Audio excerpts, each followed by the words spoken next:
Hi. Today I felt like doing something a little bit different.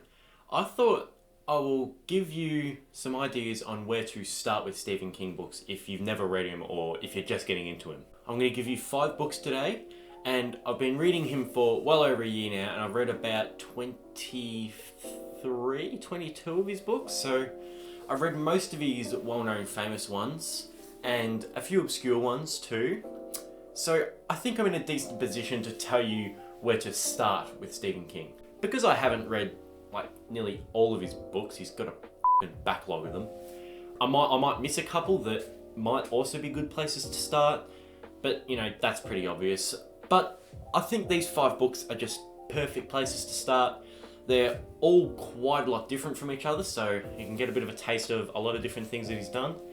And anyway, let's just begin. So to start, we have the first Stephen King book that I ever read, so I'm going a bit off experience here, and that is The Shining. The Shining is definitely one of his most famous works, and I read it immediately after watching the movie because of just how much I loved the movie. Aside from the Harry Potter books and movies, which I'd read years ago now, I never really was interested in movies or books, but the movie of The Shining got me into that and turned me into a horror fanatic. And then when I read this book, it turned me into a Stephen King fanatic. So I've got a real nostalgia connection to this book. And because of that, I'm infinitely grateful for what this story's done. I think this is a perfect place to start with Stephen King because it's so typical Stephen King. It's like the kingiest King book. It's hard for me to explain, but I'll try. This book introduces you to how scary his books can be. I don't think this is his scariest book at all, but it is still really creepy. This book also introduces you to his amazing character work, which he's renowned for and I think is probably the best part of his stories. This book also introduces you to supernatural elements of his book and how he implements them. And this book also really introduces you to the atmosphere that he can produce when writing a book. He can just suck you in and God, it was you're there when you're reading a Stephen King book. You're there. And funnily enough, this actually isn't nearly my favorite Stephen King book. As I've said, I've only read about 22, 23, and this isn't even in my top 10. And I know it's a lot of people's favorites, and that's probably just me not being my favorite. My opinion is just probably wrong. But I just had to keep reading Stephen King because of how much of a great impression this book gave me. And if I loved a book that much that turned out to be really not one of my favorites, like, that just says something about Stephen King, about how good his books really are. Like, if this isn't top-notch King, like, his best books are just...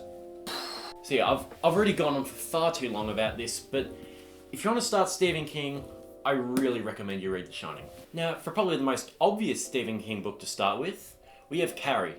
And the reason Carrie is a good book to start with is because it's the first book that was ever published by Stephen King. So if you're one of those people that reads books only in publication order, there's nothing wrong with that. But yeah, you're going to start here anyway. It's also a really good book to start with because you can tell how inexperienced he was when writing this.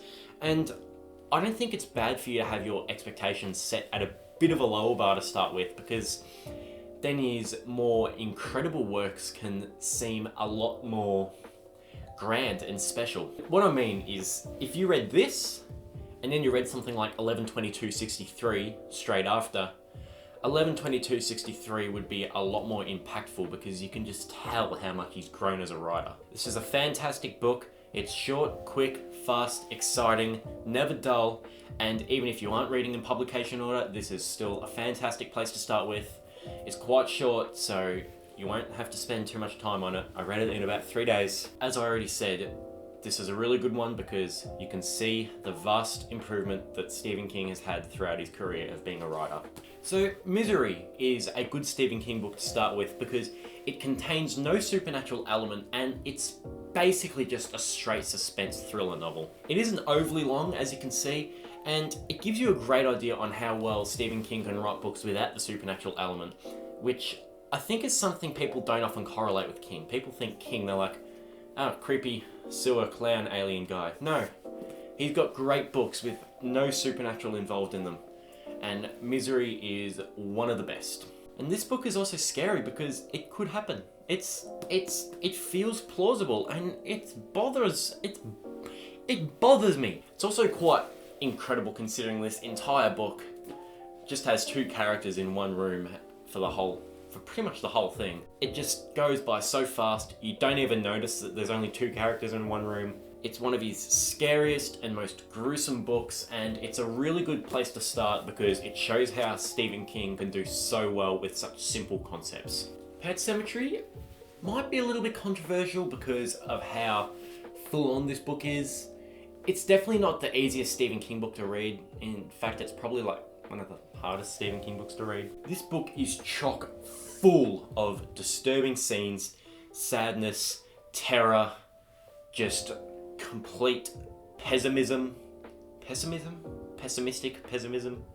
you know what I mean, throughout the entirety of this brilliant book. It's a well-known fact that even Stephen King thinks that he went too far with this book. He thinks it's too messed up and too gross, and he's not fond of it even. Like he says in the foreword of this that he really doesn't like it that much because of how horrible it is. But the reason I think this is a good one to start with is because if you can happily handle that, then the writing in this book is just unbelievable. Incredible, like horrifying, but so well written. You will feel genuinely unsettled and feel like you're reading something that you shouldn't be when you're reading this book. And the last 150 pages of this book just had my heart in my throat. It was like, the ending of this book, I'm obviously not going to spoil it. I'm not going to be a dickwad.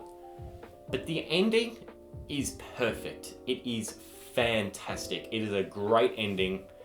It's a really good book, and it just ends just so perfectly. This is a fabulous book, and depending on who you are, this is a good place to start. Let's get on to something a little bit different to everything else though, and that is Different Seasons. Now, Different Seasons isn't a book. It's a book. What am I saying? It isn't a novel like the other 4 that we've talked about. It's a collection of 4 novellas. And novellas are just short novels, by the way, if you didn't know. None of these books are supernatural, and they show a great display of the variety in Stephen King's writing. First novella is The Shawshank Redemption, which is a really great story.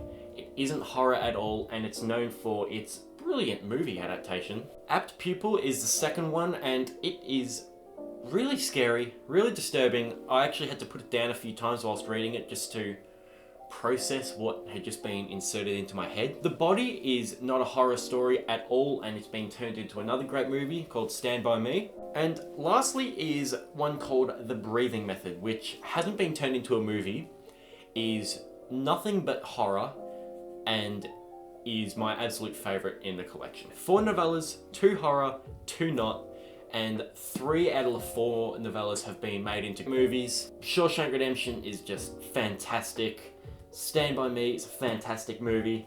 Apt Pupil is a okay movie, and obviously The Breathing Method hasn't been adapted to it. So yeah, that also gives you good incentive to read these books if you want to get the origins of these 2 great, 1 mediocre movies. So those are, in my opinion, the best places to start with Stephen King.